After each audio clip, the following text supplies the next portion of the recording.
അമ്മ പറഞ്ഞതിന് ജനറലൈസ് ചെയ്തു എന്നാണ് പറഞ്ഞത്. കാര്യങ്ങൾ ജനറലൈസ് ചെയ്താണ് അവതരിപ്പിച്ചത് എന്നാണ് പറഞ്ഞത്. ഹേമ കമ്മിറ്റിക്ക് തെറ്റുപറ്റി അല്ലെങ്കിൽ ആ റിപ്പോർട്ടിൽ പിഴവ് പറ്റിയെന്ന അഭിപ്രായം അമ്മയ്ക്കുണ്ടോ? ഇല്ല, ഒരിക്കലുമില്ല. ഞാൻ ആദ്യമേ സൂചിപ്പിച്ചതാണ്, ആ റിപ്പോർട്ടിനോട് പരിപൂർണമായി ഞങ്ങൾ യോജിക്കുന്നു, അവരുടെ റെക്കമെൻഡേഷൻസിന് സ്വാഗതം ചെയ്യുന്നു.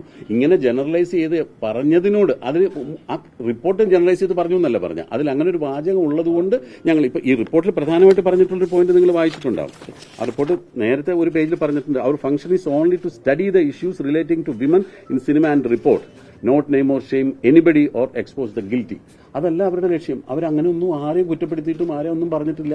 അതാണ് ഞാൻ പറഞ്ഞത്, അമ്മയും കുറ്റപ്പെടുത്തിയിട്ടില്ല, അമ്മയിലെ അംഗങ്ങളെയും കുറ്റപ്പെടുത്തിയിട്ടില്ല. അങ്ങനെ ഒന്നും പറയാത്ത റിപ്പോർട്ടിനെ ഞങ്ങൾ എന്തിന് കുറ്റപ്പെടുത്തി പറയണം? ഞങ്ങൾ സ്വാഗതം ചെയ്യുകയാണ് ചെയ്തിട്ടുള്ളത്. പരിപൂർണമായും ഹേമ കമ്മിറ്റി റിപ്പോർട്ടിനെ അമ്മ സ്വാഗതം ചെയ്യുന്നു.